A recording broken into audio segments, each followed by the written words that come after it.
Hi, everyone. Today we're going to debunk the truth. What if Cleopatra ruled a united Roman-Egyptian empire? Close your eyes and imagine a crown, not of gold alone, but of two empires. Cleopatra, not defeated, not dead, but enthroned as Regina Imperii, queen of the empire. The eagle of Rome does not crush the eye of Horus. Instead, it carries it. The Mediterranean is no longer Roman or Egyptian. It is both. It is hers. You might not believe the story, but this is always a warning, not to be taken lightly. So before you get too comfortable, take a moment to like the video and subscribe, but only if you really like what I do here. Drop your city and local time in the comments. Now, listen and leave your comments, and let's get started. It begins not with war, but with a single decision. Octavian stands at the gates of Alexandria, ready to conquer and erase the last symbol of independent Egypt. But inside the palace, Cleopatra doesn't die. She negotiates, not with despair, but with vision. A treaty is struck. Caesarion, her son by Julius Caesar, is not executed. He is recognized. The Senate, splintered, weary from civil war, sees in Cleopatra a path to stability. She is crowned not just Queen of Egypt, but Empress Regent of the Roman world. Her rule becomes the symbol of unity between East and West. The marble of Rome meets the gold of the Nile. Latin and Greek coexist with hieroglyphs. Temples become forums. Pyramids, symbols of imperial endurance. No burning of the Library of Alexandria. Instead, it becomes the first imperial academy, a place where Roman generals study astronomy and Egyptian priests translate Plato. A new calendar is adopted, based on the Nile and the sun, a fusion of gods and governance. Rome learns to see, not just to conquer. And Cleopatra? She rewrites history not with poison, but with policy. The year is 29 BCE, but it doesn't look like the world you know. Caesarion sits beside his mother, Cleopatra, beneath the golden canopy of a united court. 1 foot on the white marble of Rome, 1 foot in the black soil of the Nile. He is crowned Caesar Ptolemaeus III, the first Pharaoh-Emperor.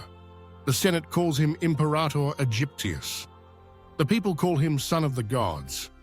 This empire doesn't spread through legions alone. It spreads through silk, through learning, through light. Alexandria, reborn, eclipses Rome in brilliance. Its port becomes the gateway of the empire. Spices from India, scrolls from Carthage, obsidian from Ethiopia, all pass through her harbor. And inside the lighthouse, now doubled in height, burns the flame of a world that never forgot how to learn. Rome adapts. Its gods blend with Egypt's. Jupiter wears a sun crown. Isis becomes protector of childbirth. Across the empire, the Vestal virgins chant beside Nile priestesses, and temples echo with both Latin oaths and Egyptian hymns. Engineering advances with divine precision. Granaries feed millions. The aqueducts stretch to the Libyan coast. Obelisks mark every capital from Lutetia to Byzantion. Women rise in power because their queen did. Cleopatra's governance inspires a new imperial law. Sapientia regit imperium. Wisdom shall rule the empire. Scholars from Athens, Thebes, and Massalia compete not for wealth, but for discovery. Medicine advances, guided by Galen, preserved by Egyptian scribes. Astronomy evolves, charting Venus, predicting eclipses. No burning of knowledge, no fall into darkness. And war? It's still there. Parthia resists. Germania never bows.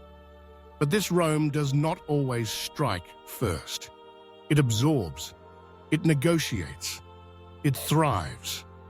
Cleopatra, still alive in her 50s, addresses the United Senate. Her voice echoes in both tongues. We do not conquer to destroy. We conquer to endure. The first century dawns, not in fear, but in light. While our world feared collapse, this world rises. The Roman-Egyptian Empire, bound by Cleopatra's legacy and Caesarion's vision, enters a golden age, not just of stone and sword, but of soul and sky. Roads are rebuilt, not merely in straight lines, but with irrigation channels and healing stations every 20 miles. The Colosseum is still built, but not for gladiators. It becomes an arena of minds, debates, lectures, artistic displays. The Ludus Maximus, a world university, hosts scholars from Nubia, Gaul, and distant Han China. Hieroglyphs become code. Latin becomes the common tongue of science. Greek, the language of art. Coptic, the soul of the clergy. Time is measured not in the years since the founding of Rome, but since the Treaty of Alexandria, that single moment when Cleopatra refused to die and rewrote the map of history. Temples of Serapis stand beside shrines to Vesta. The empire's currency bears dual faces. One side, the imperial eagle, the other, the eye of Horus. New cities rise. Neothopolis in the heart of Germania, designed in Egyptian geometry. Caesarea Magna in Hispania, built to align with both solstice and Nile flood cycles. The empire explores the stars through the lenses of polished obsidian, through star maps etched into marble domes. Astrologers and astronomers debate side by side. Superstition doesn't dominate knowledge, it sharpens it. Women hold rank in law courts. Girls study logic, botany, and astronomy. Slavery declines, not instantly, but steadily, as automation inspired by Alexandrian hydraulics replaces bondage with gears and steam.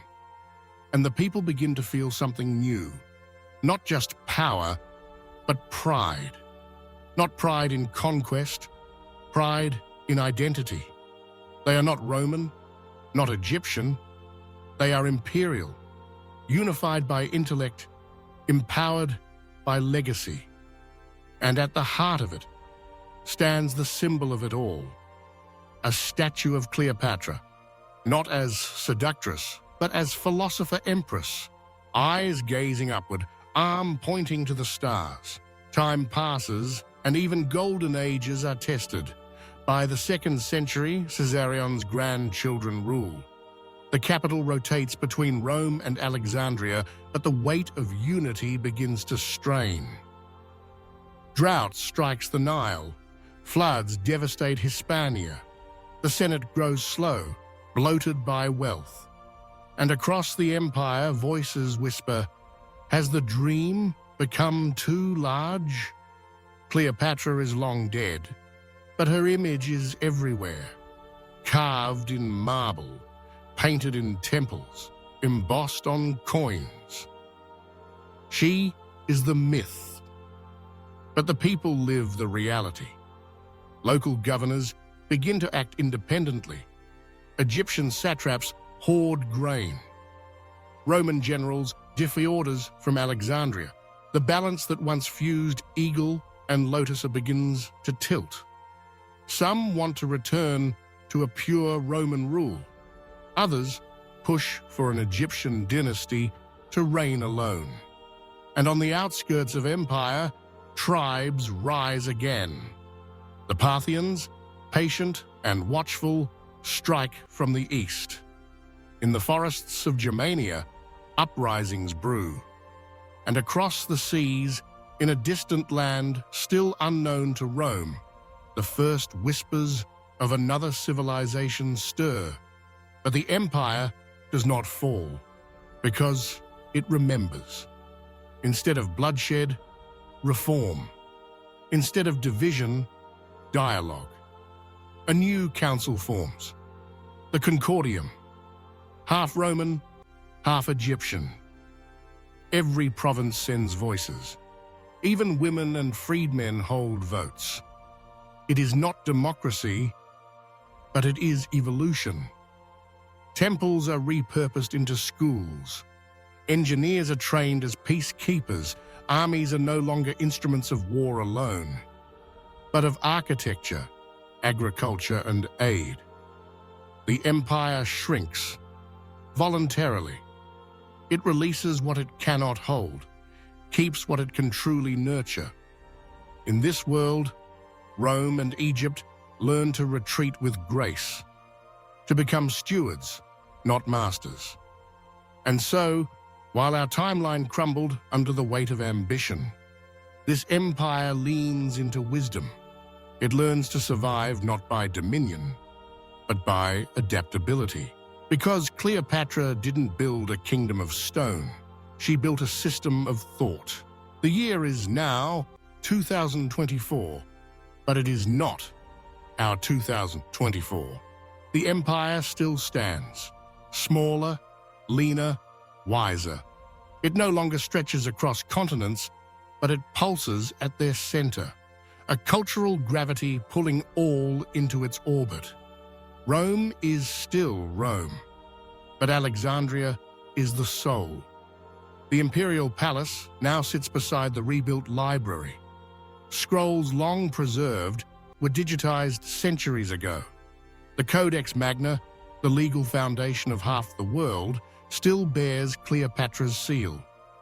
She is no longer seen as an empress of seduction. She is remembered as the mother of unification. The last pharaoh, the first reformer. Latin is still the language of law. Coptic, the language of worship. Hieroglyphs, revived as an art form, adorn every schoolchild's learning tablet. Students study both Caesar and Isis. They quote Pythagoras and Imhotep. They learn the history of Rome's military campaigns and Egypt's celestial calculations. And they ask the same question you now hold in your mind. What if Cleopatra had failed? What if she had died in that tomb, poisoned by myth and Roman steel? What if Octavian had burned Alexandria to ash?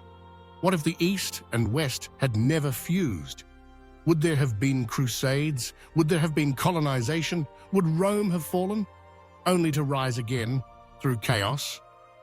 Instead, here in this imagined world, there is no dark age. There is no imperial rebirth, because the empire was never lost, just redefined. And its legacy, not chiseled into walls, but alive in the hearts of its citizens, millions of them, who still call themselves imperials. Cleopatra never died. She transformed from ruler to symbol, from symbol to system, from system to civilization. So ask yourself, what if the greatest power is not conquest, but compromise? What if unity wasn't weakness, but the most dangerous strength of all? And what if that strength still echoes?